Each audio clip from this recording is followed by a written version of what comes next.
The ringing of bells came from St. Mary's Church. The bride entered the hall and was introduced as Erin Regman. From a formal point of view, this should have been a flawless ducal wedding, so the girl should not have worried. However, the looks of the guests clearly revealed disgust, contempt, and disdain. Some guests even looked with lust. In all this, you won't find the joy of an ordinary wedding even during the day with fire. The priest blessed the beautiful man and woman. Erin stood at the altar and thought that none of these wishes would come true. Today, the girl was marrying a man who despises her and will cut her throat. As before, misfortune will overtake the helpless Erin. The guy demanded that the girl give him everything she had, including money and valuables. She did not understand whether he had really taken up gambling again. The guy was very angry that she talked too much. After all, thanks to him, she was still alive. Emily did not back down. The guy had already borrowed so much money from her that he could not return it. Out of anger, he pushed the girl. There was a staircase behind her. It was an absurd death, marking the end of her next miserable day. After a while, Emily woke up and could not understand what had happened and what kind of girl she saw in the reflection of the mirror. She assumed that her soul had moved into another body. A maid came into the room to remind Lady Erin what day it was. The girl turned around. She was confused by how she was called, like the heroine from the novel Refuse Obsession, which she read last night. Lizzie Sinclair, the illegitimate daughter of an earl, is bright, innocent, and beautiful as the goddess of spring. Because of her background, she was bullied by the Count's family and had an unhappy childhood. And then Lizzie caught the eye of the Ludwig spouses and went to live in the duchy, where she met fierce competition without concessions for winning her heart. And this is where the obsession from the title begins. Erin's role in this novel is simple, stupid, and greedy. The stupid villainess, blinded by love and tainted by jealousy, constantly carried out sabotage, trying to harm Lizzie. Blinded by jealousy, Erin did everything she could to kill Lizzie. Having the Count as a caring father, she grew up never worrying about money. Having gathered the Countess, the nanny said that everything was ready, and the girl was probably already expected. Erin thanked her and started running. The nanny turned around in surprise when she heard the words of gratitude. The girl decided that she needed to correct the mistakes of the main character, especially since she remembers the whole plot. She came up with the idea that if she behaved well, she could get the love of her family for free. She ran into her father's room to wish him good morning, but it didn't take long for Erin's expectations to be shattered. The Count had already been drinking wine since the morning. He was not pleased that his daughter dared to call such a late-hour morning. Since the Countess arrived too late, he kicked her out, ordering her to close the door from the back. Synchronization of information from memory has started. The girl was wrong about Erin's image. An arrogant and arrogant villainess. But that was just her outward appearance. Erin was locked up. She begged to be released from the dungeon. The Count believed that the girl should pay for being fed and raised. To everyone else, Erin was just a walking billboard for the family, decked out in luxurious dresses and expensive jewelry. At home, the girl was a target for beatings, even from the servants. Erin was the most expensive doll of Count Regman. The father yelled at his daughter that she had been out of her mind since the morning. Today there was no way to make a mistake. You couldn't give people a reason to notice even one flaw. Erin agreed with everything, thinking in her mind about why she had such a family in a past life, and in this one. She decided to review the information again. The current Duke Ludwig and Count Regman had been rivals since childhood. At that time, the power of the two families was close to equal, but Count Ludwig's family contributed more to the war and received the title of Duke. Count Regman believed that the title of Duke had been blatantly stolen from under his nose, so he married Erin in order to find information through her to destroy the dukedom. It could hardly be called luck, but in her past life, Erin knew how to find ways to survive in unfavorable situations. If she did not behave like Erin in the original, she would definitely be able to survive.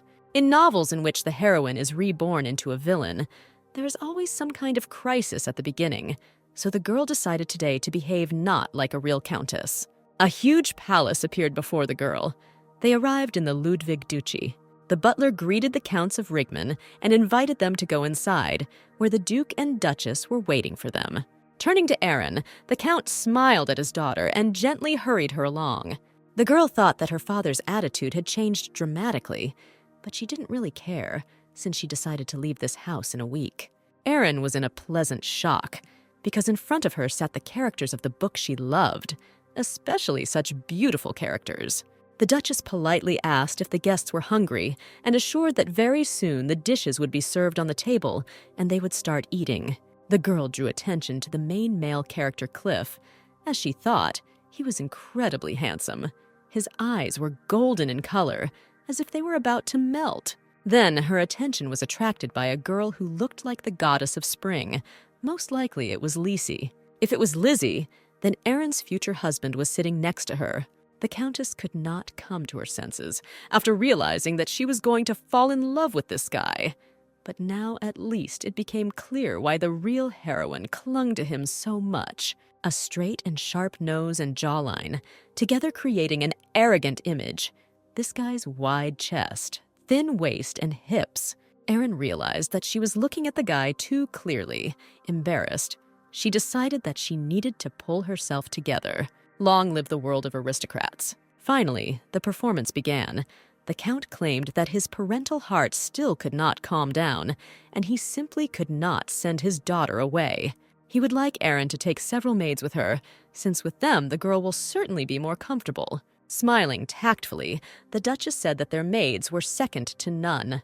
The Count was persistent. He asked the Duchess if she really didn't bring one when she got married. Aaron turned all attention to herself, apologizing to the Duke for her father and asking him to forget about this request, since his father can be understood as worried, because his daughter is getting married very young. On the way home, the Count began to unbearably shout at his daughter that she not only did not help him, but also became the biggest hindrance. From this moment on, the story will begin in earnest. Aaron tried to convince her father that he was wrong, since his request was too obvious, and it was clear that the Duke and Duchess understood why they wanted to bring the maids, and they should, on the contrary, be convinced of the purity of their intentions. Count Rigmon began to listen to his daughter, but he did not understand what she could do if she was there alone. The girl was convinced that she should go there alone. If nothing happened, then the Duke and Duchess would lower their guard. It was urgent to dispel all suspicions.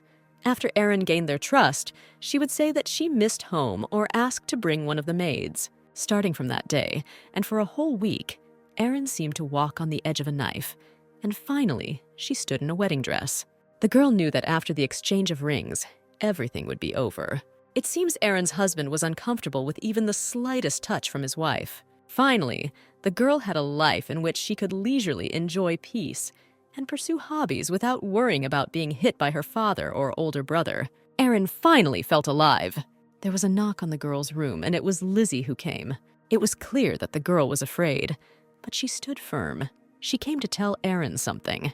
The girl remembered that such an episode happened immediately after the wedding. After the ceremony, Lizzie visits Aaron and wants to apologize for Killian's rudeness. However, her apology angers Aaron even more. She couldn't blame the cold Killian, so all the anger was directed at Lizzie for wearing a white dress to their wedding. Smiling, the girl understood why this happened, but she, and not her heroine, had no reason to be angry with the little goddess.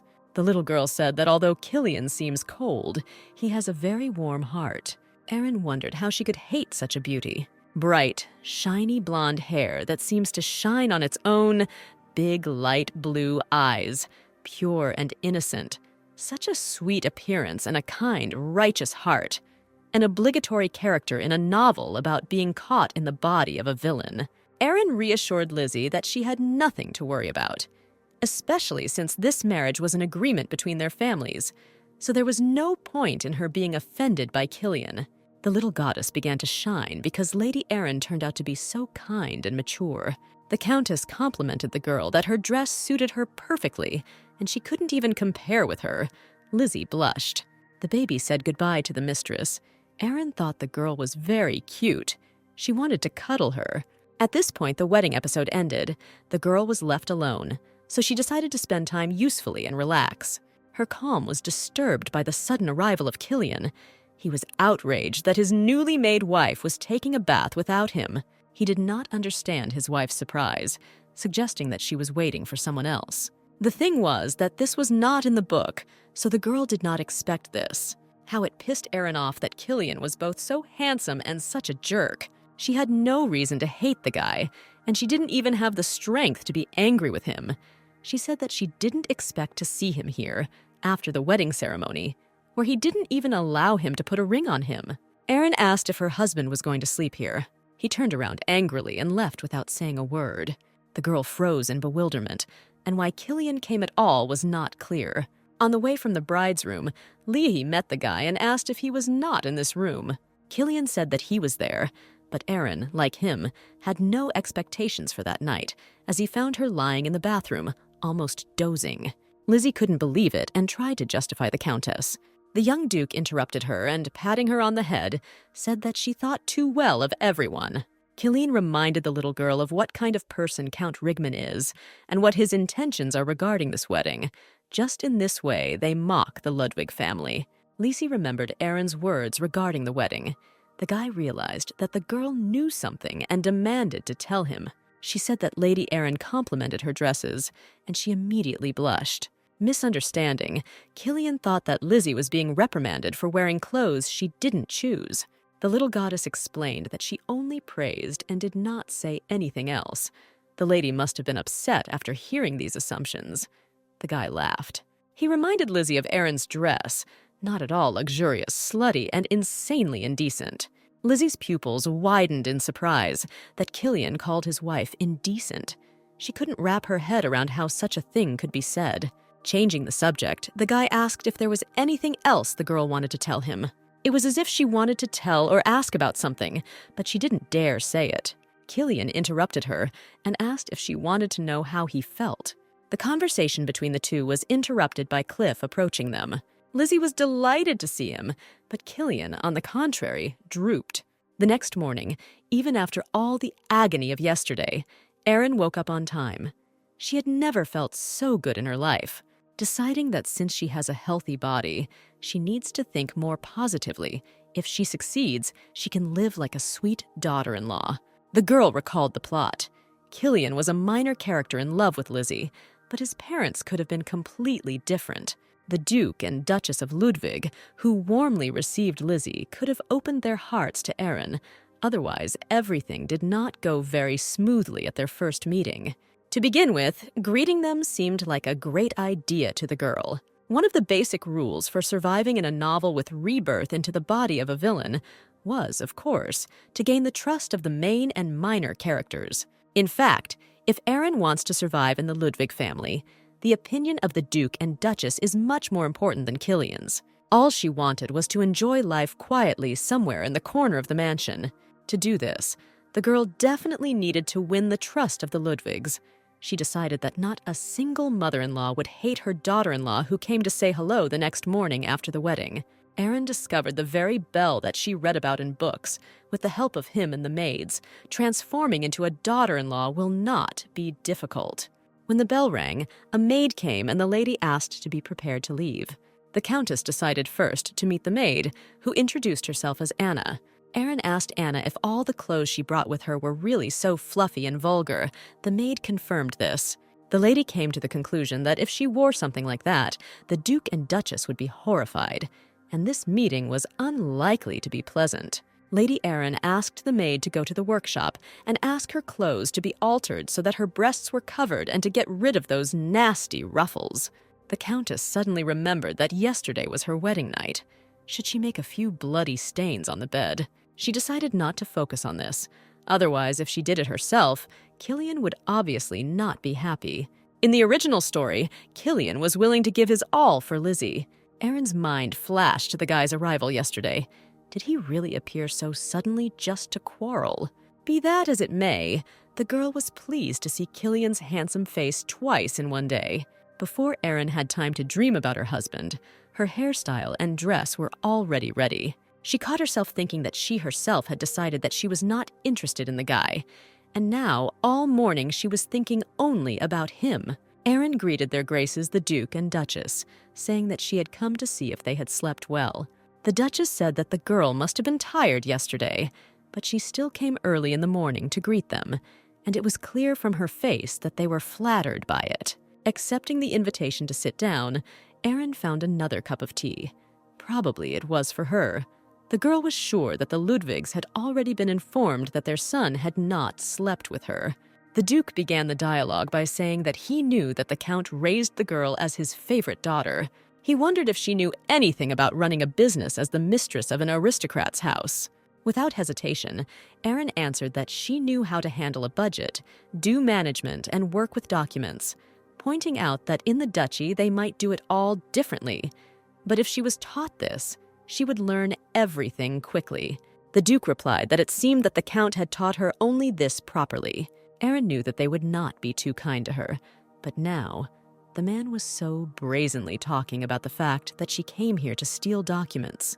The girl got out of the situation, saying that if she didn't deserve their trust, then they could teach her something else, and she would undoubtedly cope. The Duchess interrupted her husband, saying that it was great that the Count taught her everything, which means she will be able to help her in 2 weeks, and if she needs something, then let her tell her right now. Erin asked to introduce a person to her who would introduce her to the estate. The woman promised to find a good guide. After leaving the room, the girl stopped to catch her breath. Her breath was so stale that she thought she would die. A stranger approached her, asking if she was okay, smiling. Erin said that everything was fine. She was just a little worried. Baron Renan Filch stood in front of the girl. The Duchess instructed Erin to be introduced to the estate by the Duke's assistant, who, as a servant, was responsible for his paperwork, as well as Anna, who was introduced to her by a maid, were not even mentioned in the original work. So Erin was a little nervous with people about whom she had no information. Baron Renan asked if she wanted to make a round right now, but he had a lot of work today, so he couldn't spare much time. Having apologized, the Countess hurried to begin her rounds right away. The first thing that appeared before her was the jewelry room, in which the family jewels of the duchy were kept. They could also be worn for celebrations. The next room was where weapons and armor were stored. This room was mainly used by his lordship and 2 gentlemen. All of this was made by the hands of famous craftsmen. The great library was the heart of the duchy and contained many rare books. Renan explained that any member of the Duke's family could enter the library at any time.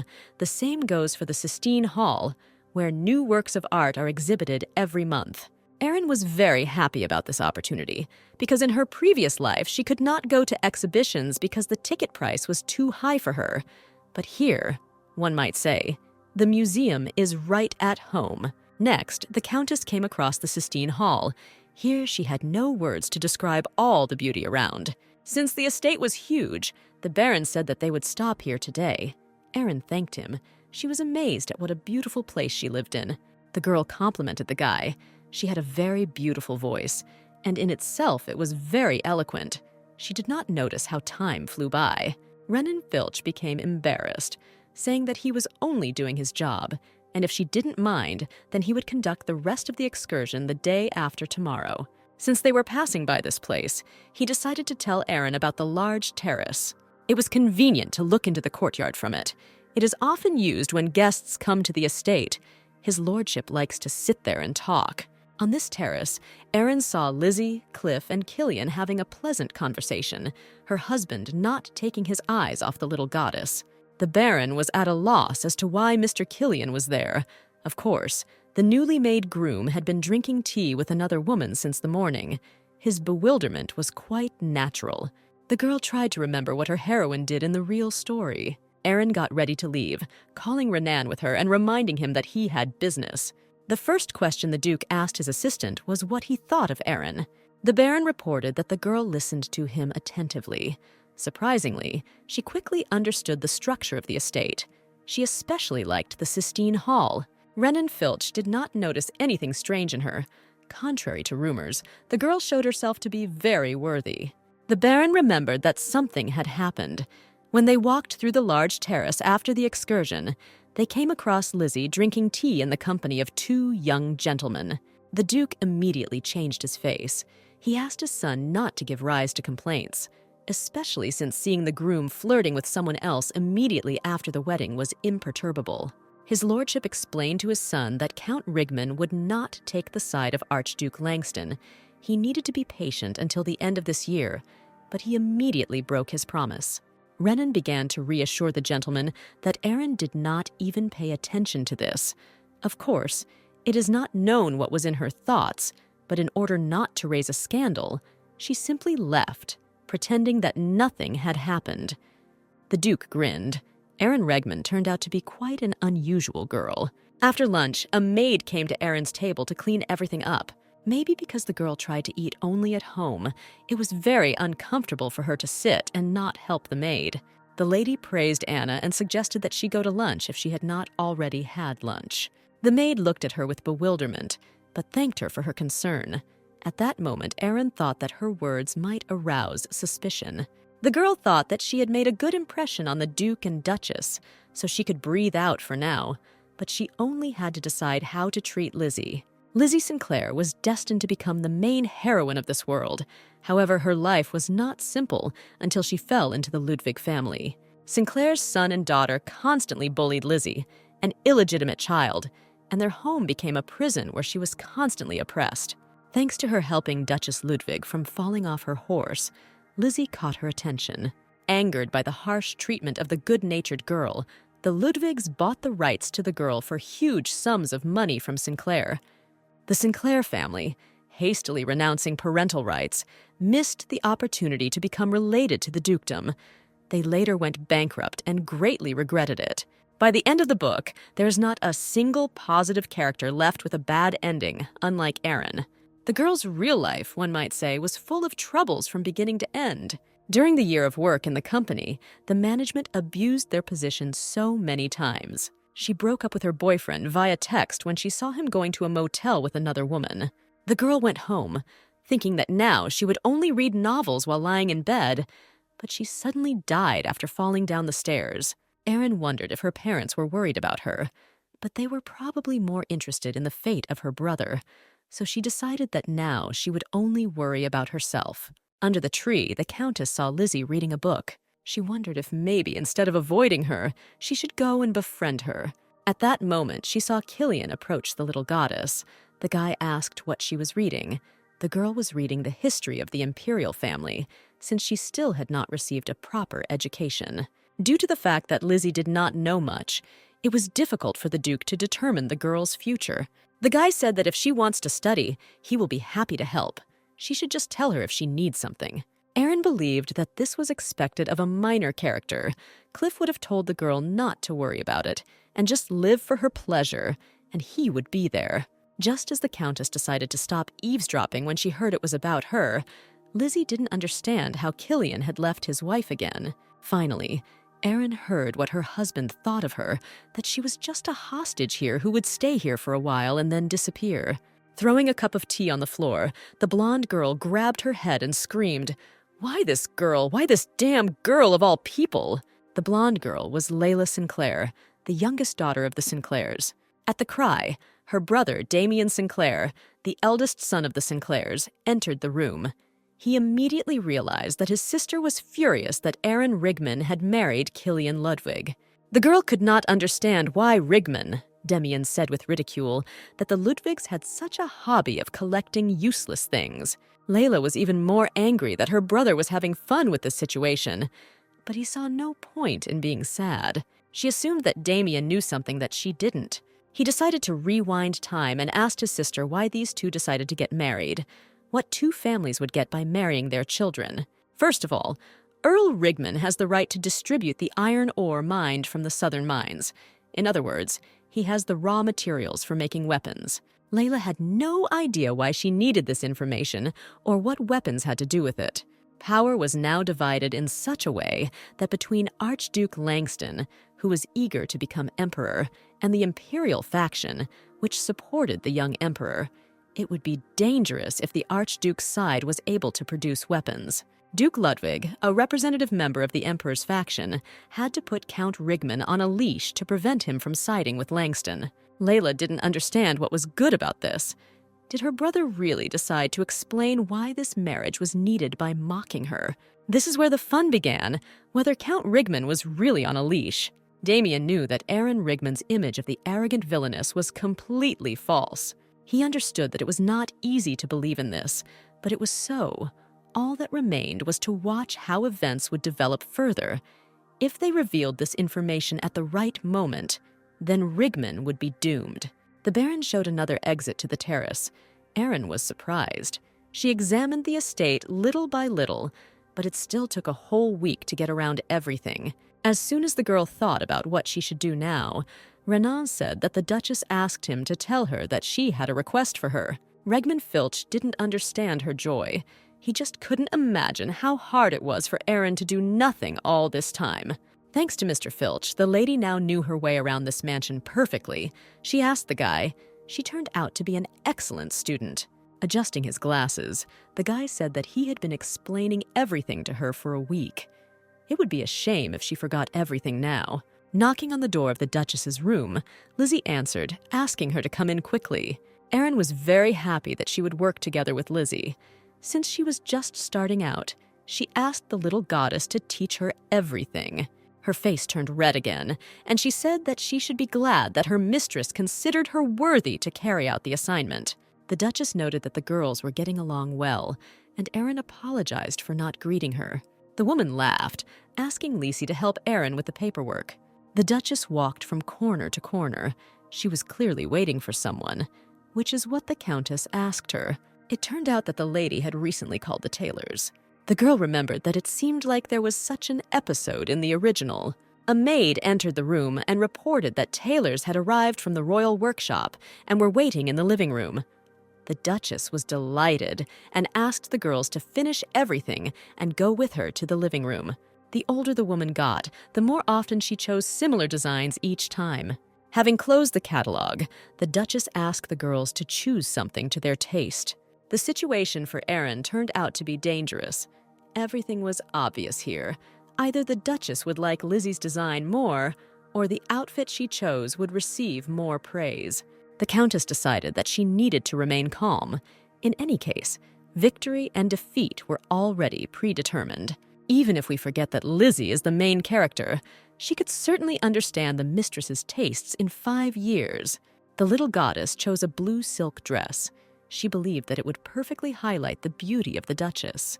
The dressmaker appreciated the girl's choice. It was the latest design from their workshop, silk of the highest quality, from which the outfits of the imperial family are made. Aaron thought the mistress had a light skin tone, so any color would suit her, but blue would especially highlight the mistress's eyes. The woman asked if Aaron had chosen anything. The girl said that it would be difficult, because the dress that Lizzie had chosen was so gorgeous. However, if you wanted something new, then she could suggest this. The girl decided that this style would be suitable for those days, when she wants to change her mood a little. The dressmaker noted that Aaron has a keen eye, because few people are able to appreciate the combination of these two colors. To the 21st century eye, this design is perfectly suited and worthy of a duchess. The lady thought about it. The dress was beautiful, but was the design too flashy for her? In any case, Aaron did not think about winning this confrontation. She was simply accumulating strength in order to someday defeat the main character. The girl said that Mother has beauty and dignity, so she will match this dress, and this is what embarrassed the Duchess. The woman decided to order these 2 dresses, and now choose something for Lizzie. The girl was very surprised by what she heard. She began to dissuade the Duchess from this idea, since she believed that anything would suit her, and she had enough of a dress. The lady pretended that she had not heard the girl's words, and began to select suitable dresses for her. Aaron and the Duchess were enthusiastically selecting outfits for Lizzie, while the girl tried to explain that she didn't need anything, but no one listened to her. As a result, they decided to settle on 5 dresses. The mistress realized that they had chosen dresses for everyone except Aaron. She immediately began to correct the situation and said that the girl could choose absolutely anything she liked. But the Countess did not need new dresses. She wanted to alter hers. Madame Royale said that she would be happy to alter her dresses. Anna brought dresses, and Aaron asked to remove all the jewelry from the dresses and sew up the too large neckline. The Countess wondered if she collected all the diamond beads on the dresses, how much it would cost. Returning to her room, she found Killian standing next to her. Erin wondered why Killian couldn't show up in front of her room for no reason. Before she had time to ask what happened, the guy demanded that she follow him. As it turned out, Lizzie wanted to invite Erin to a tea party. It is obvious that it was she who sent Killian for his wife. Even from the back, the guy looked great. His broad shoulders, as if he had been a swimmer in the past, narrow waist. For the first time, Erin's heart fluttered at the sight of a man's body. The guy was gorgeous. Killian turned around. The Countess became embarrassed, hoping that he did not notice how she was looking at him. In a rough voice, he warned Erin to watch her language in front of Lizzie. She was like family to them and much more important than Erin. The girl lowered her head and said that these words hurt her. Killian asked if anything could hurt her, if she was a human and not a snake. Erin quipped, calling the guy very polite, asking if she should treat Lady Lisi in accordance with the manners of the Duke's son. She had the feeling that her husband wanted to ruin her mood and make her look like a terrible woman. Unfortunately for him, the girl was not one to be easily angered, however. Hurting her was a completely different matter. Finally appearing on the terrace, Erin thanked Lady Lisi for the invitation. Cliff asked if the Countess was taking on too much work. She just got married. Shouldn't she go on a trip with Killian? Laughing, Erin said that her husband was very busy right now. Although in her head, she thought that Cliff wanted to send them on a trip and take care of Lizzie himself. The brother asked Killian if now was not the best time to explore the lands. Because winter was already over, he agreed, because this made sense. Cliff invited Lizzie to go with him, as she once said that she would like to go on a trip. Without giving the girl a chance to answer, Killian said that her brother was putting her in an awkward position and asked her not to pay attention to his words. Right now, these three were like good siblings. But once Cliff left, it would look like the remaining two were in a relationship, and it would be impossible to avoid bad rumors about Lady Lizzie. Maybe because the guy was the main character, his thinking was different. He asked what Lady Erin thought about this. What does she think about the fact that he is the only one who will leave this mansion, and about the situation between her, Killian, and Lizzie?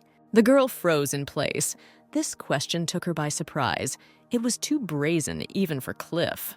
Of course, she was not in a position to be loved, but to be mocked like that was too much. Everyone in this family had absolutely no manners, Erin thought, putting down her cup of tea. She said that she didn't care about this situation. The girl got out of it by saying that inspecting the lands is the responsibility of the heir to the dukedom. So these are the direct responsibilities of Mr. Cliff. And what right does she have to tell him to go or not? In the end, Erin added that if she was honest about whether Lizzie should go with him or not, she believed that it would not be easy for the girl. Such a long carriage ride is quite difficult, and Lady Lizzie is not even Cliff's wife, so it is too burdensome to ask her to do this. The little goddess herself intervened in the conversation. She asked the guy if he needed to go for an examination right now. It was just words for now, but Cliff noticed that his daughter-in-law had a very generous heart. Killian was walking alone in the middle of the terrace late at night. Lizzie noticed him and asked what happened that he was walking alone so late. The guy said that everything was fine and changed the topic. He heard that the girl's mother ordered a lot of new dresses. Because of this, Lizzie constantly felt guilty as she was showered with gifts. Killian began to reassure her, because it was not her fault that her mother was constantly jealous of families who had daughters, especially since Lizzie took care of the Duchess, so they should have been grateful to her. The Duchess's husband and sons were raised as knights, so she was lonely. Still, Lizzie believed that buying dresses for Erin would make her happier. The girl told Killian that the Countess did not choose a single dress, but asked to remake the ones that she brought with her, and she also helped him and the Duchess in choosing clothes. The guy couldn't believe his ears. Was this really the same Erin Rigman who never wore the same dress twice? Killian suddenly became angry. He misunderstood everything, thinking that his new wife was disgusted to buy a dress there. But buying a dress for Lizzie and his mother was normal. Did this girl really not like the atelier? At the wedding, she wore such a vulgar dress, and then suddenly began to wear completely different clothes. For some reason, today she didn't piss Killian off much, but when she showed her insides, everything fell into place. The guy's head was pounding from thinking about Aaron. Lizzie asked again. He still didn't like the Countess. The guy still considered her a real snake. In his opinion, now she was just lying peacefully on the floor. But when everyone relaxes, she will definitely show her fangs. Anna came to Erin's room to tell her that she was running low on perfume and blush and would need to invite a perfumer and a cosmetics dealer.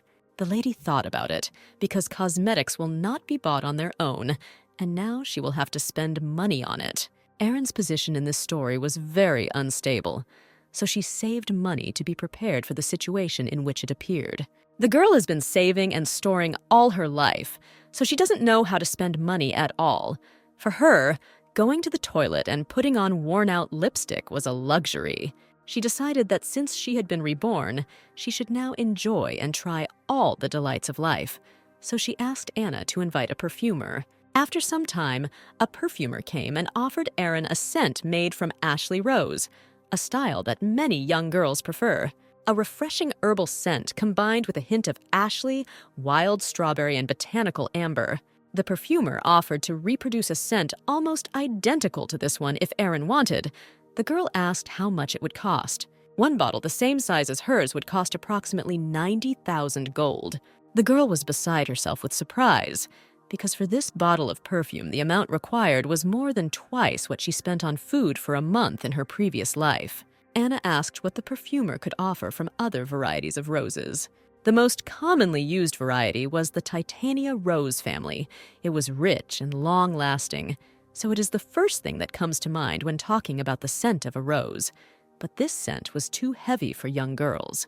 The perfumer insisted on Ashley, which Erin had used so far, Ortisis or Nathaniel roses. The same volume will cost about 200,000 gold, but the aroma will be luxurious and deeper than Ashley's roses. These amounts made the girl's head spin. Smiling stupidly, she said that it would be better to leave her scent. After all, suddenly changing perfume would be a little strange. Anna suggested mixing some of Nathaniel's rose with Ashley. Perhaps it would be more comfortable to use a more familiar scent. But since Erin was now married, it would be nice to have a deeper scent. The perfumer considered this idea excellent, especially since it could cost about 130,000 gold. Erin suggested that the man give her a discount because she didn't want people to say that she spent a lot of money immediately after marriage, and in return, she would turn to him next time. The perfumer liked that the Duke had a very thrifty daughter-in-law, so he had to give in. Anna said that she would go and tell her about the cosmetics that the Countess bought. Erin could not forgive herself for spending such a huge amount of money on cosmetics, but only bought one perfume, blush, and a brush for them. Previously, she couldn't buy what she wanted because her hands were shaking. But now, she had money, but she couldn't use it, and that made her feel miserable. For her from a past life, who was robbed by her brother, who valued her meager salary, wasting money felt like a sin. She decided to give herself time to get used to spending money on luxury.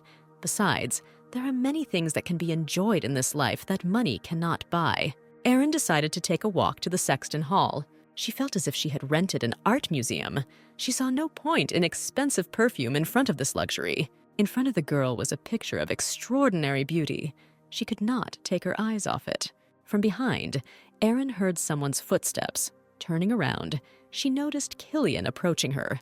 She asked what he was doing here. The guy with a straight face said that it was strange that he came to look at his family's works of art. Killian again ran into conflict by saying that Rigman was not very interested in such art, so it must be surprising to her that such a place even existed. Erin smoothed things over by saying that she was truly shocked that one picture could contain so much emotion. The tragedy and cruelty of war is well shown, and in the man you can see the desire to put an end to the tragedy. However, it is clear that he is not at all happy about the praise of others, because war is not something you can be happy about, even if you win. Killian said that this work commemorates his grandfather's victory against the Yanok kingdom. The guy guessed, but it seemed like Erin didn't really know the story. Killian had never heard that the Countess was interested in art, and did not understand why she came to this room, but she said that when you get older, tastes change. Erin's husband wondered who her favorite author was. She was embarrassed by this question, since she had only recently become interested in art, so she did not know a single author. At that moment, the guy froze, as if he had seen something terribly unpleasant. When Killian was little, he was forced to become a model for an artist close to his father, but he did not know that his portrait was placed in the Sistine Hall. The guy noticed that Aaron was peering at something for a long time. It began to infuriate him. The girl, after a pause, said that he was too small, turned around, and began to leave. Killian began shouting after her that, naturally, the model of the body was not him, but only his face in the picture. Aaron pretended not to hear him, which irritated the guy even more. He began to prove to her that it was obvious. How could a noble son expose his entire body in front of an artist? Realizing that this conversation was useless, Killian said that it was useless to discuss art with Aaron, turned around, and left. The girl returned to the picture with the words that for sure her husband now has more. 2 months have passed since the girl became Aaron. She has adapted much better to the peaceful life of an aristocrat who needs to do a minimum of work than she thought. Of course, there were looks that looked at her with hostility, but the Anna Aaron saw most often was always polite and treated the Countess with respect. Walking through the garden, the lady met Rian. Surprisingly, she had not met this guy for a long time. When asked by the Baron what she was doing here, Aaron said that she was just taking a walk. The last few days she has been enjoying walks in the garden in the morning. Thanks to his excursions, she was well-oriented and often visited the Sistine Zone. Aaron decided not to distract Rien anymore. He probably had a lot to do, so she said goodbye to him. The real purpose of the Countess's morning walks was to visit the training ground. Today, her husband was in great shape. Looking at him, every time was like the first. The guy was amazing. A man with a wide chest and muscles and a sculpted back. This irritated her terribly, but Killian was really handsome. There was no point in denying it. She liked Killian more than Cliff. Instead of the typical angular body of the protagonist, Killian's sculpted muscles were more to her liking. In order not to be late, Aaron had to move back little by little. She enjoyed the wonderful spectacle and was ready to leave. In her past life, the girl had never seen a truly handsome man, and because of these thoughts, she could not concentrate on work. Today on the agenda was the analysis of documents for weapons and armor of the family. Such information about the state of the weapons was very important. The fact that such documents were entrusted to Aaron, did this mean that she was now trusted? The Countess was distracted by Lizzie, who came into the room. The girl asked what Aaron was doing. She said that she was distributing information from the documents that her mother gave her into tables. Lizzie stared at her, not understanding what tables she was talking about and what they were. The Countess explained that the table was a summary of the information from this document. But only then did she realize that such a word did not exist in this world. From a historical point of view, a table like this has existed since ancient times, but the author may well have intentionally created a world of them because documents organized in this form look better visually. Smart Lizzie definitely should have realized the effectiveness of this method, Aaron thought. The little goddess suggested that it would not be entirely convenient for other people. At that moment, the Countess thought that maybe she had really rushed with the innovation. The Duchess entered the room, and Aaron decided to ask her opinion about keeping tables. The woman stared at the girl in bewilderment. The documents contain a lot of information, so the Countess decided to briefly organize it as follows, entering only the type of weapon, and in another column only basic information about each item.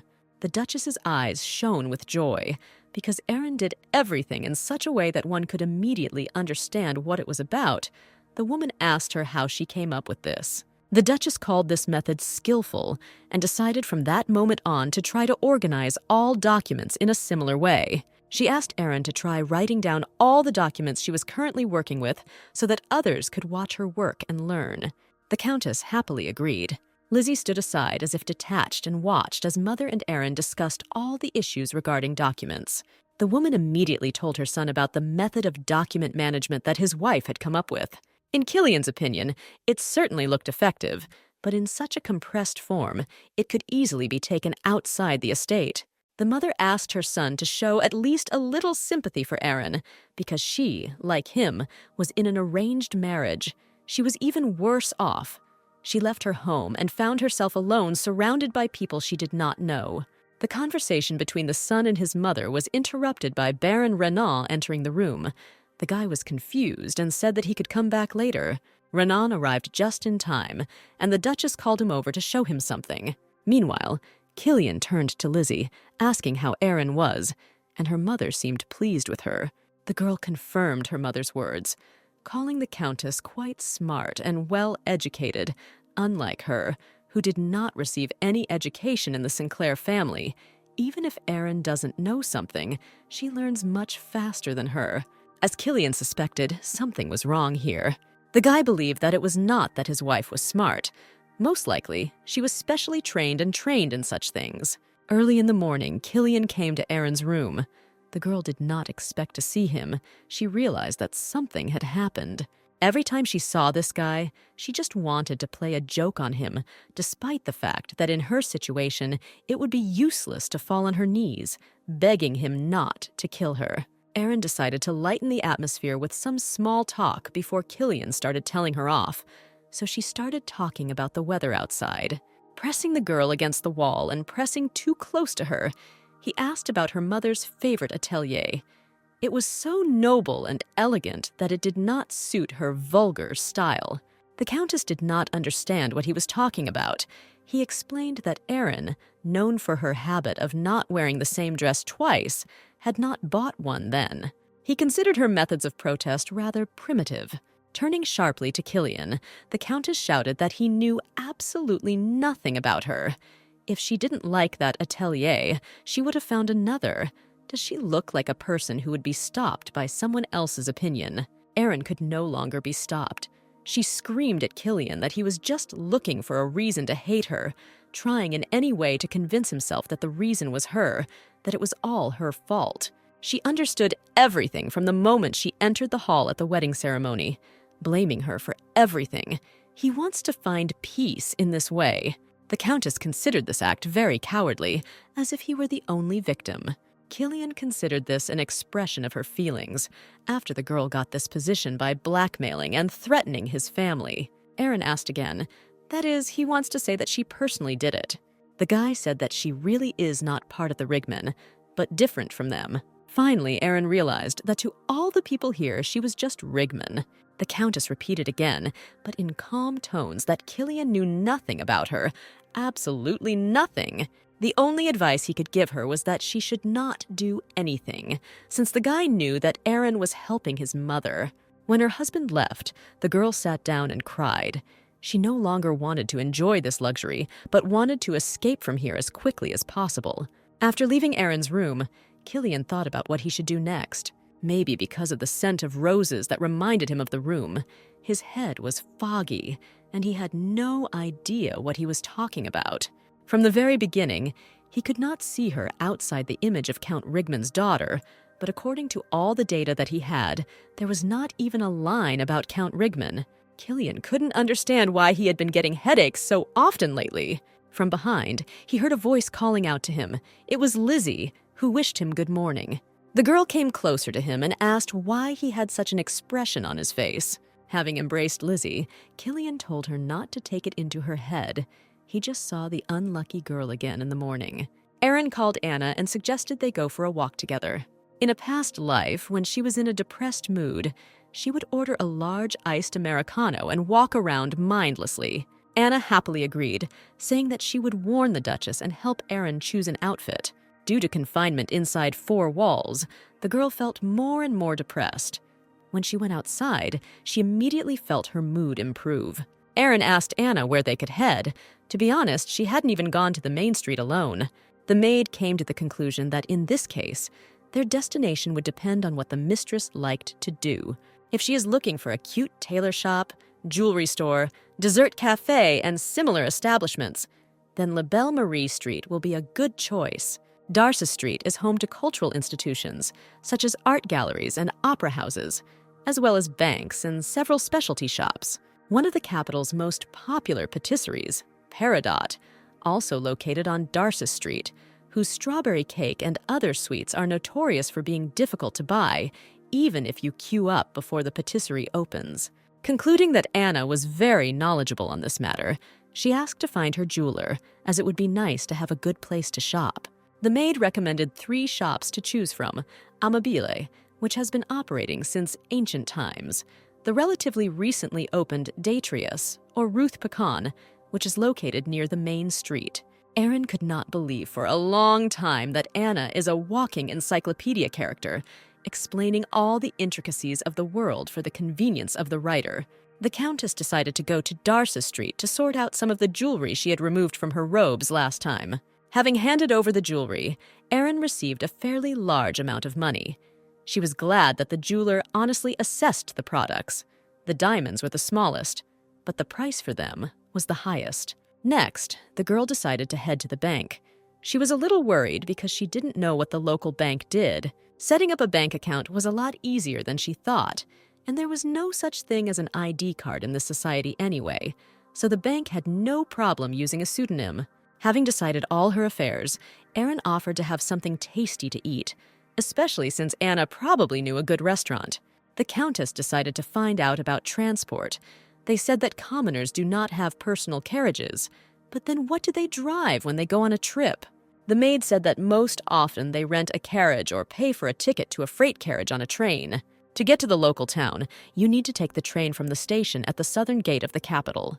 In cheap taverns, they ask for 3,000 gold for a room for one night, and in more expensive places, it's already 7,000 gold, depending on the area and local facilities. But if you decide to sleep in a stable, you need to beware of fleas. Today, Aaron decided to dwell on this issue because it is unlikely that Anna, the maid of the Ludwig family, will not report the fact of her departure and will not convey all the information available on this matter. The maid asked if the lady needed anything else. The girl politely said that no, thanks to her, she finished her work for the day much faster, and her company significantly improved the Countess's mood. Aaron spent several days reading books about one thing or another, and at the moment she was reading books about farming to decide whether she could do it. Anna came into the library to report that the Duchess was looking for her mistress, and a jeweler had arrived. The girl froze in place.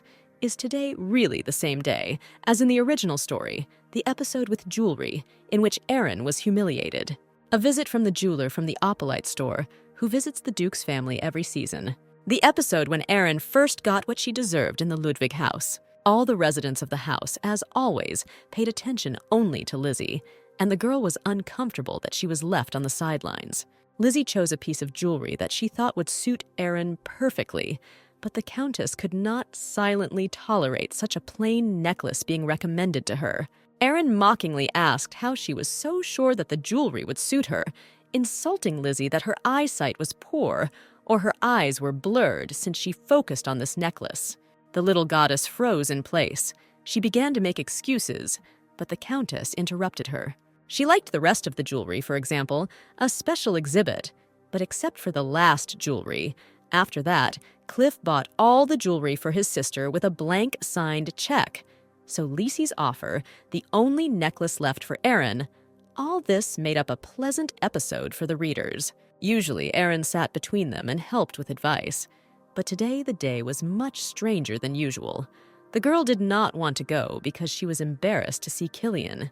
The girl understood why, in the original story, her heroine did exactly what she did. Finally, the moment came. Lizzie shouted that she had found a necklace that would best suit Aaron. Showing it, the Countess almost had stars falling out of her eyes from the beauty of the jewelry. The necklace was really very beautiful. The girl asked about the stone, whether it was a ruby. The jeweler confirmed that it was a high-quality ruby. The design of the gold chain and the setting of the stone were also high-quality work of jewelers. The Duchess invited Aaron to try on this necklace. Before the Countess had time to take the jewelry, Killian took it and asked his wife to turn her back to him. Aaron was very surprised.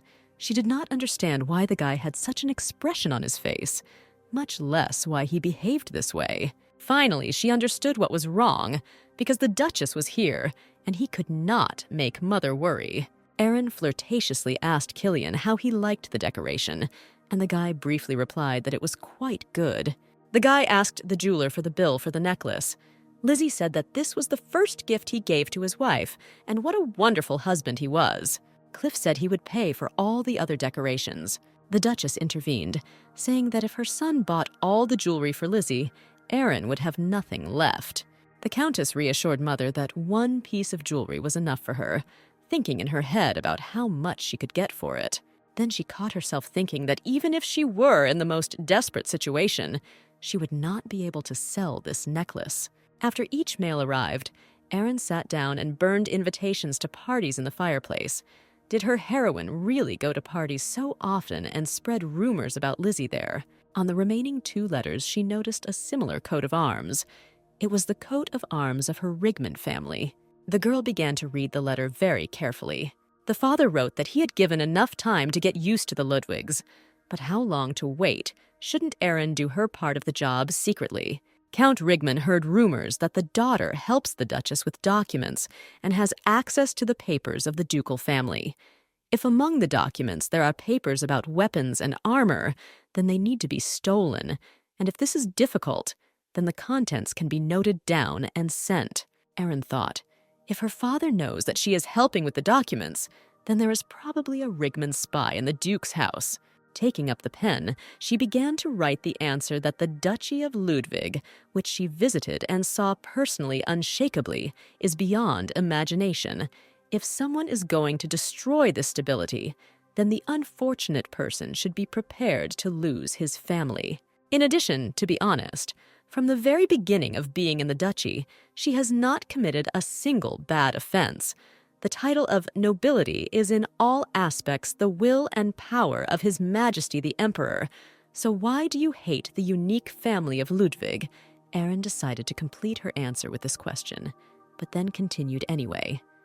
Now that His Majesty the Emperor is in good health with Her Highness the Princess at the moment, there is no reason for Archduke Langston to occupy the throne. The Countess believed that the most desirable option would be to renounce betrayal and develop the strengths of the Rigmond family under the auspices of the Ludwig family. Finally, the girl expressed everything she wanted. This is probably how the situation looks from the frying pan into the fire. Count Rigmond may not go that far in giving up his ambitions, but that certainly doesn't apply to his married daughter. However, according to Aaron, the carefully executed job soon took a turn in an unexpected direction. In the Duke's office, he asked Aaron again if she had handed over the duchy's documents to a third party. The girl insisted that she was in no way guilty. The Duke asked to swear on part of his father. Without hesitation, the Countess swore on her father's honor and even on her life and honor. Duke Ludwig concluded that Aaron had just trampled her honor and the honor of her house into the mud. The girl was angry. She did not understand what was going on. The gentleman asked Renan to provide Aaron with documents. After reading, the girl asked if these were not the documents that she had recently been given to sort out. Everything was correct, the Duke confirmed. These documents had no value. Renan specially prepared them for her. Aaron's father sold items from this list, which confirms that he used false information. The Countess sat rooted to the spot. She still did not understand what the problem was. She believes that there must be another reason why she was entrusted with false documents. In any case, Aaron did only what she was told to do and did not pass this information on to anyone. The Duke found it amazing that even in such a situation, the girl pretended to be innocent because information that only she had access to got to her father. Aaron clarified that Renan had access to the information, as well as the servants occupying the same office, and the Duchess and Lady Lizzie also read them. The gentleman asked, so she blames the people of the Ludwig family for this. Come to think of it, that's how it was in the original. After Aaron's wedding, she was never addressed as Aaron Ludwig. The girl was beside herself with anger.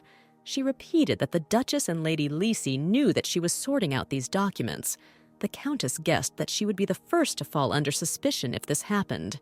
Aaron said that if they trusted her, they would not have entrusted her with fake documents, but simply would not have allowed her to touch them. She concluded that the Duke's family wanted to put pressure on Count Rigmond, but for this, they had to confirm her involvement in the data leak. The Countess could not understand how this document fell into the hands of the Count when she declared that she would not give him anything. She was a little sad that Renan, with whom she thought she had a good relationship, betrayed her. But honestly, Aaron didn't think he did it, and there was no way Lizzie would leak the documents. Most likely, this was done by the spy Rigman in the mansion. In the original novel, handing over documents was naturally Aaron's job. As soon as Aaron from the novel began handling documents, the information was immediately transferred to Count Rigman. The Ludwig family, who fed them false information, fooled the Count around their finger without any losses. Aaron, in the original, was exposed and punished for violating her probation, and forever remained an outcast from society. This situation still happened, despite the actions of the Countess after the episode with the jeweler, and until today, as if no matter what she does, the fate of the original Aaron awaits her.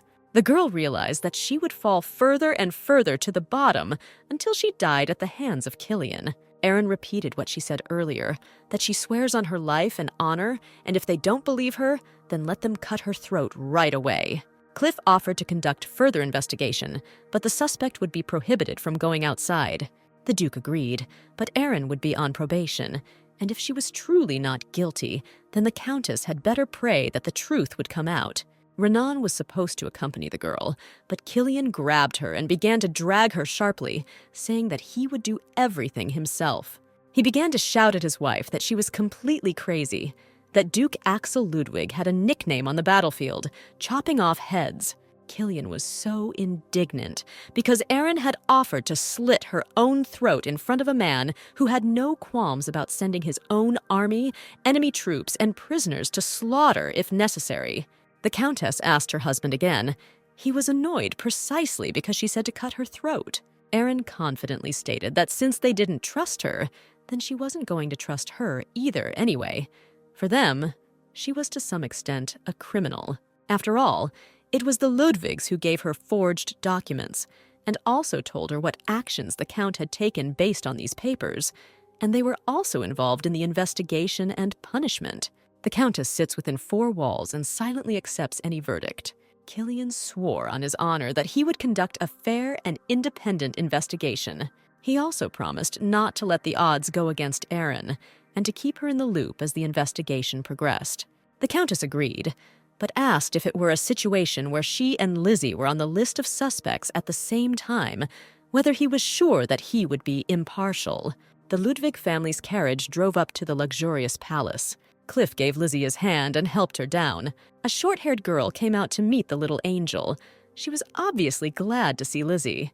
Princess Catherine of Iberia, the only blood relative of the current emperor, who is his younger sister, 4 years younger, is the most selfish and spoiled princess in history. A wild beast of the imperial palace, which releases its claws before opening its mouth. It was difficult to believe that this savage belonged to the clan of the imperial family. The only aristocrat in the empire with a short haircut, this walking horror of the entire palace wears breeches even to official celebrations, arguing that dresses irritate her. Even the emperor came to terms with such a statement. Lizzie greeted her highness.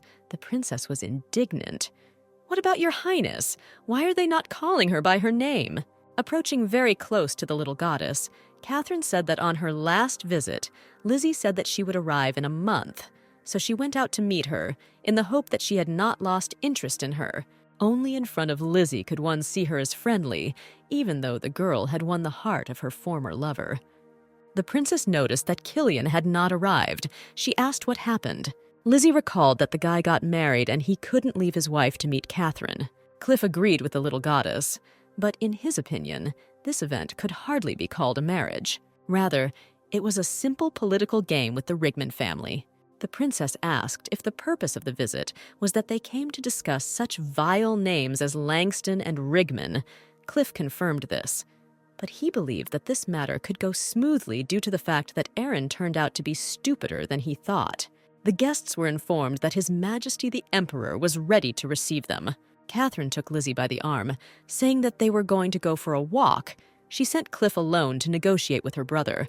Before leaving for the palace, noticing that his brother was clearly not in a good mood, Cliff invited Killian to go to the imperial palace with him. This proposal greatly angered the guy, since the investigation was not yet completed, and his father had already sent a report to the palace. Cliff was about to say that the investigation was still in progress, but remained silent. In his memory, this was the first time Killian had reacted to his father's actions in such a way. Erin woke up in a cold sweat. She had another nightmare. She finally realized that as long as she was alive, she could endure anything. After the Countess changed her mind, life became calmer. The suspended sentence is actually a punishment. But for her, as a homebody, it was a vacation to enjoy time alone. At least until Killian came to lunch. Erin asked what business brought him to her without warning, and at lunch hour at that. The guy was silent, which began to anger the Countess. She thought that he was behaving like an ill-mannered puppy. Did he really think that if he was handsome, then everything was allowed to him? If so, Erin decided to also focus on lunch. The food was too appetizing to refuse it because of the visit of uninvited guests. Finally, Killian decided to speak, saying that at the moment they were carefully investigating all the loopholes through which one could gain access to the documents, and Lisi also became a person of interest in the investigation. After dinner, Erin went to her room and immediately felt emptiness in her soul. She didn't know what to do. There were no novels like A Past Life here. She used to do origami as a hobby, but that wasn't the case in the world of romantic fantasy. Erin asked Anna what the ladies are doing these days.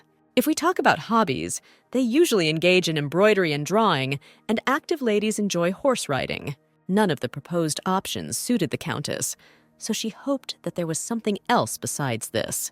It was in fashion to sew clothes from fabrics and dress up wooden dolls. Parents did not skimp on this hobby, as it was useful for developing sewing skills. This activity interested Erin. She asked Anna where she could get such dolls. She said that sometimes they are asked to make parents, but now there are enough shops where artisans make dolls and sell them. 50,000 gold is enough to buy a couple of high-quality dolls. Erin gave Anna 200,000 gold to buy good fabric and a sewing kit for doll clothes, and kept the remaining money for herself as a bonus. The maid said that since her job was to serve her mistress, she had no need for a bonus. The Countess did not understand this. Did Anna really not want to take gifts from her? The maid clearly did not want to offend her mistress. Erin understood this from the frightened expression on Anna's face. She apologized that she did not want to scare her so much. The Countess knew from the very beginning that it was Anna who was assigned to look after her. Despite Erin's situation like Renan, the maid is one of the few in the mansion who treats her well, even if such treatment does not bring any benefits. The lady asked that this amount was clearly not enough to bribe Anna's pride, but she would be glad if the girl considered this gesture as a sign of her gratitude. Taking the money, the maid thanked Erin. The Countess began her new task, but she was not very good at it. Once again, she unraveled a seam that she could not do properly. As always, Anna got ready without a hitch. Erin was going to look for her, but she came on her own and just in time. The maid brought a whole box with various patterns and threads. The dolls were purchased as a ready-made set of a man and a woman. Anna ordered patterns from a tailor, first asked for several options. But if Erin wants a certain design, then it can be ordered without any problems. The Countess came to the conclusion that this is a hobby. She doesn't have to do everything perfectly. They still do it in order to kill time and money for entertainment and relaxation.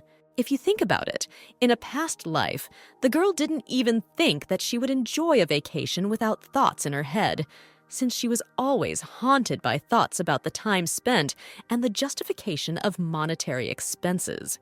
Maybe that's why it seemed to her that she was living her life only now, when she had captured someone else's body in a completely new world. Erin finished the suit and dress for her dolls. While she had time, she decided that she could try some more sewing. Killian burst into the Countess's room. The guy was furious and shouted that they had found a document written in her handwriting. At the Sinclair mansion, at breakfast, Layla asked her brother what Erin had done that she was banned from leaving immediately after the wedding. Demian said that the Countess stole the documents. She was probably in a hurry, since Count Regman plans to attack the duchy within a year. From the very beginning, Erin was a bargaining chip.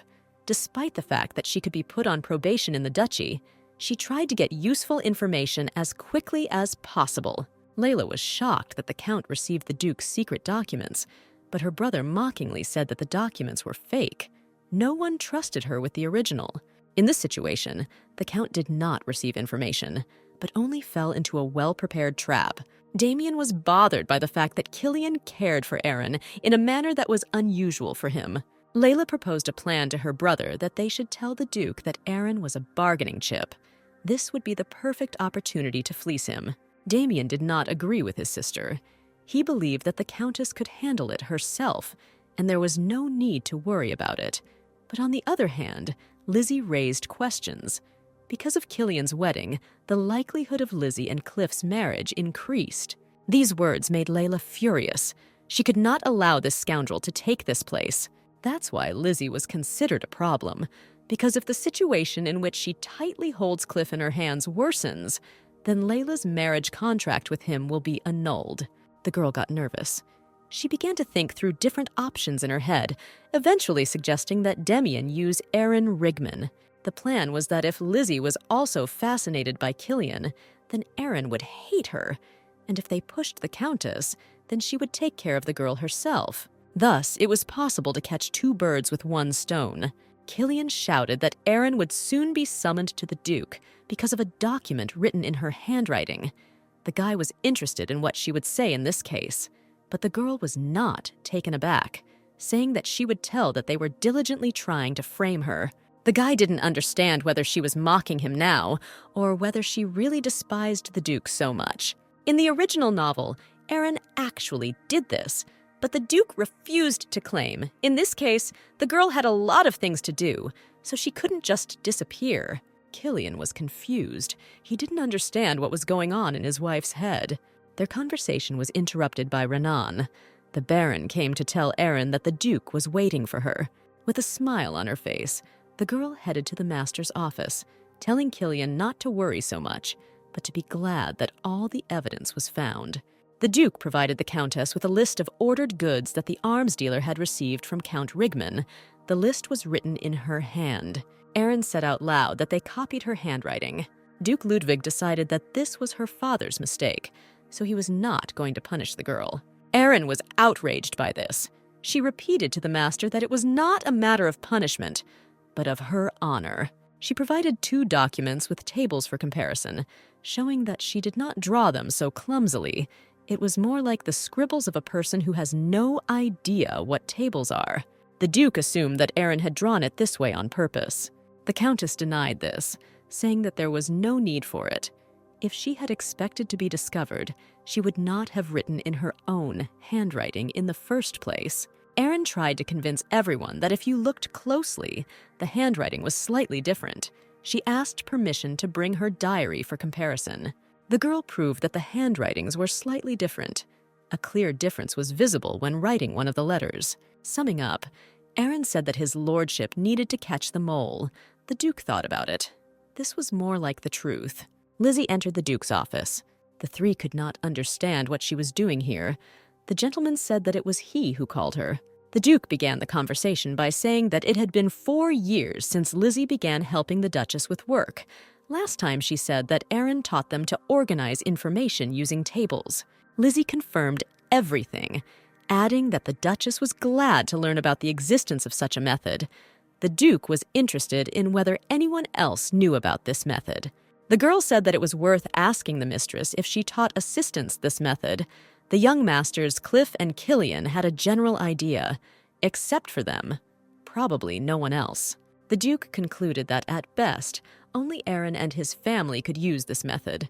Lizzie asked why she was being asked such questions. The gentleman made it clear that this did not concern her. He heard everything he wanted, and now it was time for her to leave. After Lizzie's words, the Duke became more confident that it was Aaron who handed over the documents to the Count. Although the girl showed all the evidence, tables different from hers and mismatched handwriting, they still trusted Lizzie's words more. The Countess did not remember exactly how the little goddess proved her guilt in the original novel, but she believed that the kind and fair Lizzie would provide stronger evidence. Aaron thought about it. She didn't falsify the documents, so Lizzie couldn't have written evidence. The Countess remembered that she had left her diary. When she came to her senses, it was already in the hands of Killian, who was reading it enthusiastically. She attacked him. She couldn't believe that he was reading someone else's diary. Taking the notebook from him, she asked if he really didn't have the slightest desire to be polite to her. The Duke interrupted her monologue, saying that they did not have strong evidence of her guilt, so he would turn a blind eye to this case and also cancel the previously issued probation. Erin headed to her room. Killian ran after her, shouting that he could not believe her words. But the girl knew that it was, and would be. Remembering everything the Rigman did, it was natural to blame the Countess for everything. The girl had already started screaming, repeating that if she said several times that she had nothing to do with this, then is it really so difficult to remember? Killian asked what about helping her father's plot before all this. At the same moment, numerous images flashed through Erin's head. Not only was she seducing men to extract information, but she was also ruining the party of a family that was favorable to the Ludwigs. More than once, the Countess ruined a wedding for the children of this family. She wondered why these memories were arising right now. After leading Erin to her room, Killian met Lizzie in the corridor. The girl was interested in what kind of commotion was happening in the palace. The guy said that his wife was suspected of stealing documents. The little goddess could not believe it, and began to justify Erin that she did not do it. Killian said that he didn't want to believe it either, but they had ambiguous evidence. The Countess decided that there was no point in eavesdropping, and so the guy's opinion about her was clear. Lizzie began to worry that her words might harm Erin, and she was going to provide a full explanation to his lordship. Killian said that there was no need to do this, since his father decided to forget about this matter, and there was no need for it now. The guy recalled entries from Erin's diary, where she wrote about him, how she hid on the path near the training ground and spied on him. His face was shining, and his beautiful body gave her no peace. But that was not all. She saw Killian wave his hand at Lizzie when she came in and smile. He never smiled at her. The young master was completely confused. He no longer understood what the point was in mocking Erin.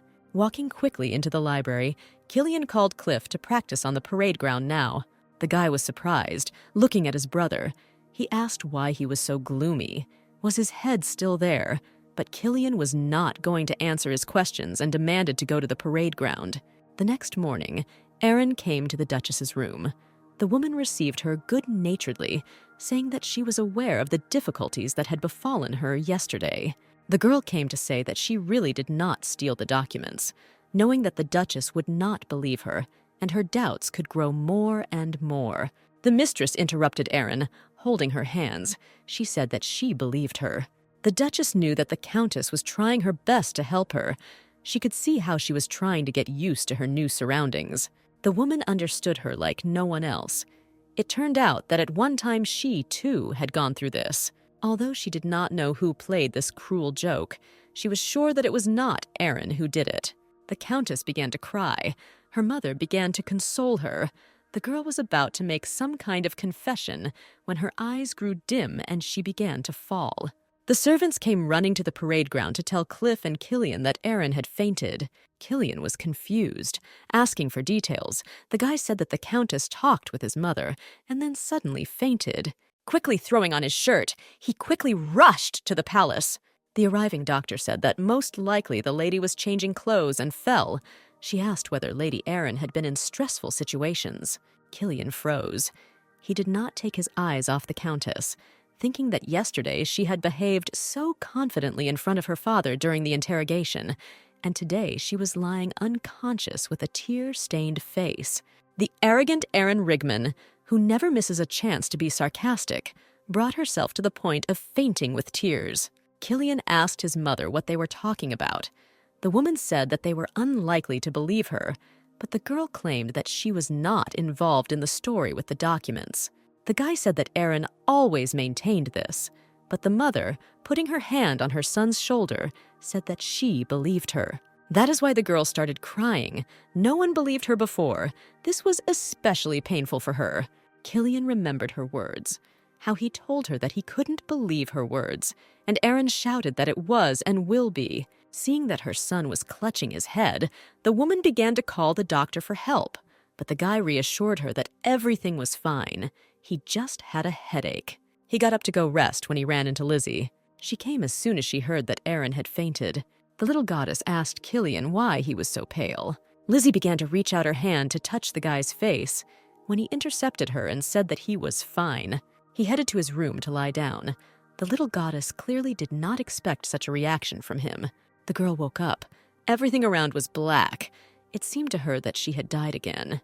In front of her, she saw a text that said that Aaron Rigman could not talk about her secrets until she fulfilled the special condition of the 3rd stage. The girl did not understand what we were talking about. She woke up abruptly in her room, never knowing what condition was being discussed.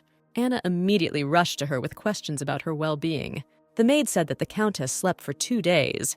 This information even made Aaron cough and asked Anna to bring her water. She wanted to find out if Killian had come, but decided that it was better not to. When the girl first woke up in Aaron's body, she thought that she had become the heroine of a romantic fantasy while being a villain. If she had behaved politely and gently, she would not only have avoided a mortal fate, but also would have settled the problems and become a good friend to the main character.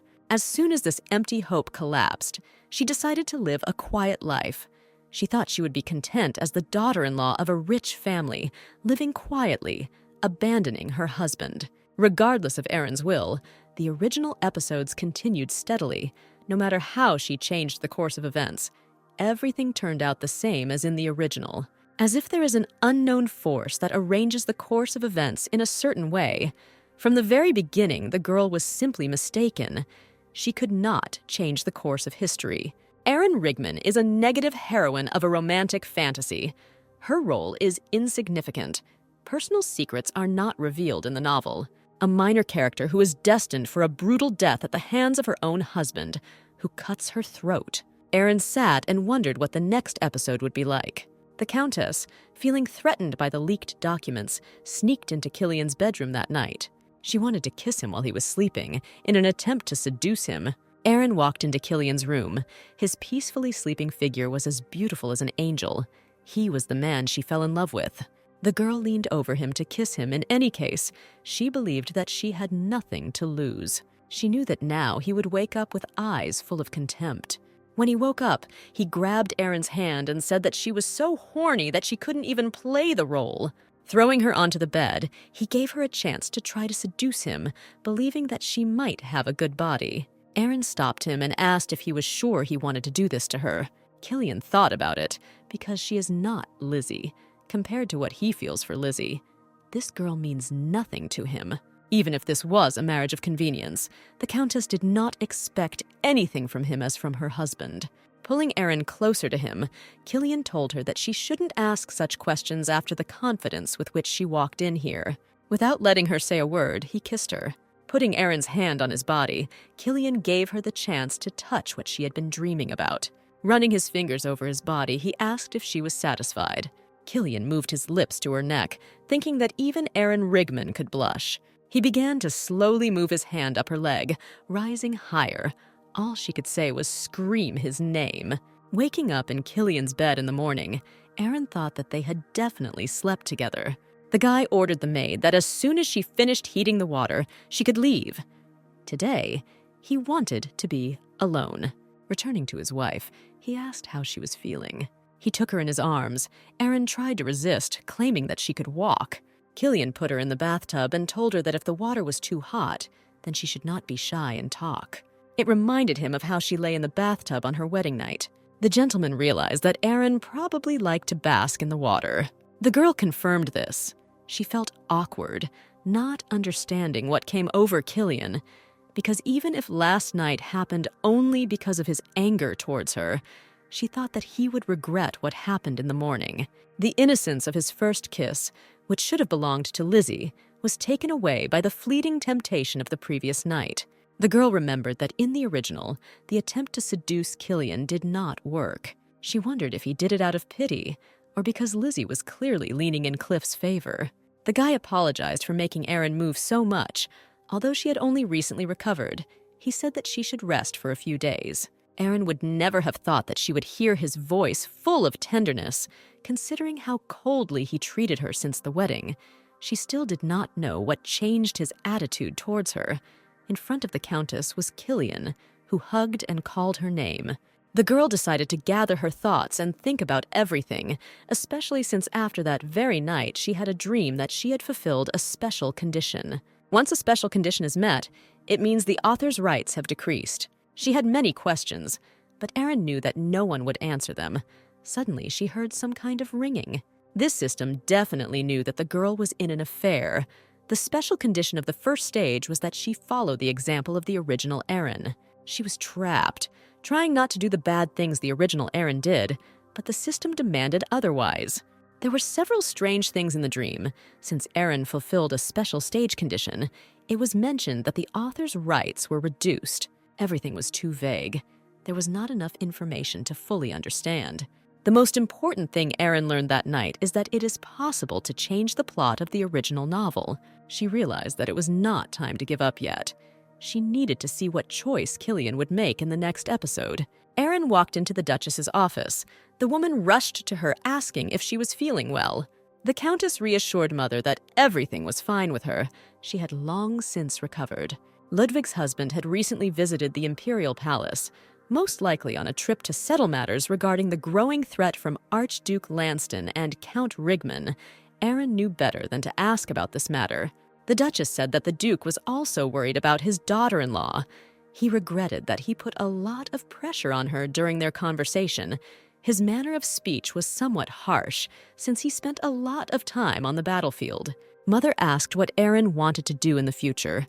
If that was what she wanted, she didn't have to help her with the paperwork anymore. If she were guilty of what happened, they would whisper about her from all sides and point fingers at her, like a daughter-in-law who has lost the trust of the entire family, and now cannot even touch a piece of paper of the duchy. Erin expressed a desire to continue to help with the affairs of the duchy, if the Duchess does not object, but the person who set her up last time may do this again, so the Countess asked to work under the leadership of someone whom the mother trusts. In fact, the Duchess had already thought about this, and it turned out that Renan Filch needed assistance. The girl froze in place. Renan was the person who works with papers and is not a member of the Ludwig family. It was he who prepared those very false documents. Like Anna, he was one of the few who treated the Countess with an open mind, unless, of course, he was disappointed in her. Entering the Baron's office, Erin found his most emotionless face. The Countess said that from today she will help him. Her first task was to sort the box of receipts by year. Taking one of the receipts, Erin asked what happened to them. This was the merit of the previous assistant. He said that he was offended by Renan, then threw the receipts on the floor and ran away. Renan Filch warned the lady not to think that he would be lenient towards her. She would still regret that she chose to work with him. It was quite quiet and calm in the office. From time to time, the silence was interrupted by the creak of a pen, the rustling of sheets of paper when they were turned over. The weak midday rays of the sun made their way through the window. Everything in this place exuded calm. Erin did not have time to notice how the working day ended. Renan came to say that they would wrap up for today. The girl hurried to note to what place she managed to sort the papers.